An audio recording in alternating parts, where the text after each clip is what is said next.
So we've moved divisions. It's time to talk about the Southeast, which is really confusing for me. I don't know about you. Like Atlanta feels like it should be in the Atlantic division, but that's just my own little nitpick. I'm sure there's a reason for this.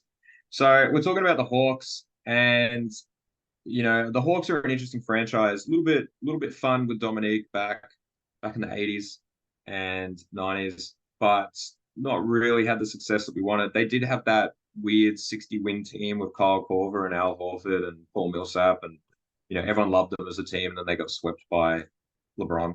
But I've chosen a more recent moment, and I think again the theme that I'm getting is what you know memes, memes, reels, TikTok, all that, and you can see it currently when Trae Young walked into New York and was the big of all time and just shot his way into ridiculous after ridiculous shots and basically had the whole crowd hate him.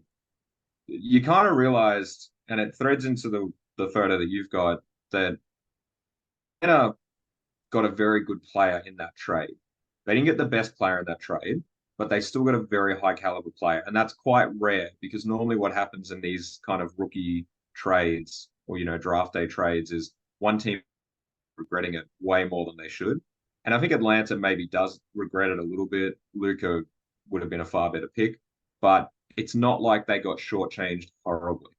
And so I'm going with this iconic silence the crowd. I think there's one where he takes a bow as one. You can pick either. Both of those are pretty iconic.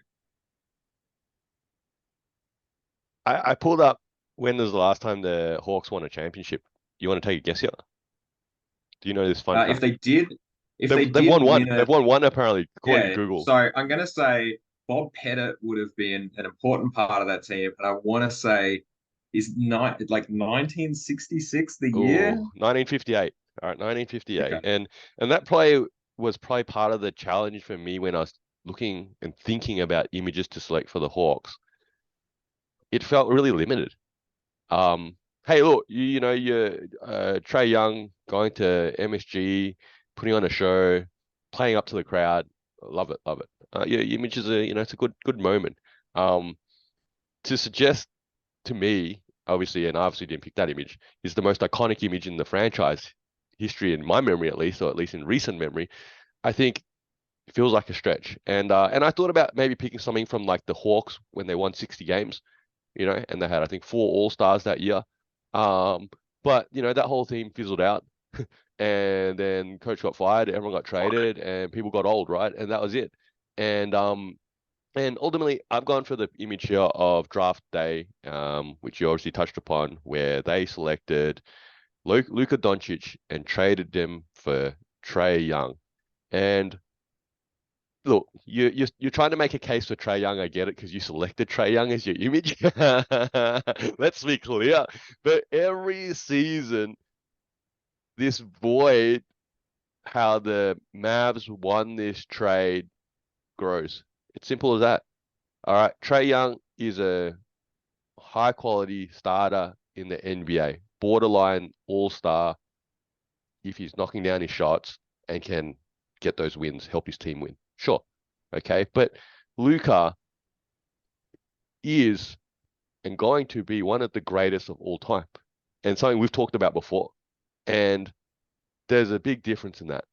Um, and if, look, like I said, we've talked about this before, you could almost spin a different what if here. It's that what if the Hawks did not trade Luka, right, and they kept him, and instead they've got this group of players instead of Trae Young, they've got Luka. And you could then make the argument here that the Hawks are actually a legitimate top four team in the East. Because there's an argument that the East is slightly weaker. Yeah, there's still those top teams, absolutely. But then once you get to about 6, 7, it just drops off a bit. There's just teams that clearly are not ready to win yet, okay, in the East. Whereas the West is deep, 10 deep. Yeah, 10 deep, 11 deep. Yeah, any of these teams could play that, make that play in sort of thing. And, who's going to, have to play that play in sort of situation at the end of each season the last few years. And I guess, look, because we're talking about the Hawks right now, I think this moment in time, the day that Luka wins his championship, really puts a exclamation mark on why this image is iconic in the worst possible ways for the Atlanta Hawks. Yeah, look, I can't disagree that, when I tried to advocate for getting good return on that trade, obviously the Cam Reddish pick, which was the additional part that the Mavs sent over, didn't pan out, and now he's, bounced around already pretty quick. So yeah, look, I mean, look, Trae Young is an undersized guard, and they want him to be the next Steph Curry, and he's definitely got some of the raw skills offensively to do that. But unless they're going to luck into some really good supporting cast to unlock Well, that, you add a Draymond and add a Clay, right? Let's start with that. yeah, yeah, and that's been another thing that they've kind of struggled to do. You look at the Hawks currently; they add Dejounte Murray, which is an interesting addition in terms of a usage rate. The John Collins trade never yielded. Like John Collins was in trade talks for years, and you felt like they could have got a return, but they've got nothing for him. Clint Capella, very solid piece for them. Does what he needs to do. DeAndre Hunter never panned out as a draft pick as well, and the Bogdanovich trade. That guy. I'm surprised. This is irrelevant to this video, but when that trade to the Bucks fell through, and then the trade went to Atlanta, I don't see it. I don't see it in that dude. I know he's got potential. I know he's pretty decent. I know he's a huge guard, but in Sacramento, he just repeatedly couldn't stay healthy. And then he's come over to Atlanta, and it's the exact same issue. And yeah, I don't know why they do that. So Atlanta probably hasn't built around Trae Young very well, and that's the similarity that him and Luka are sharing currently. Is that like, hey, it's been 4 years now or 5 years now. How are we going? Like, what are we trying to do here? So. This is Two Guys with Spare Time. I'm Faz, this is Nick. You're probably a basketball fan like us, so hopefully you can throw us an assist and giving our video a like and subscribing to our channel. And if you got thoughts, feelings, or even some suggestions, please put them down in the comment section below. And thank you for using your spare time to watch us in our spare time.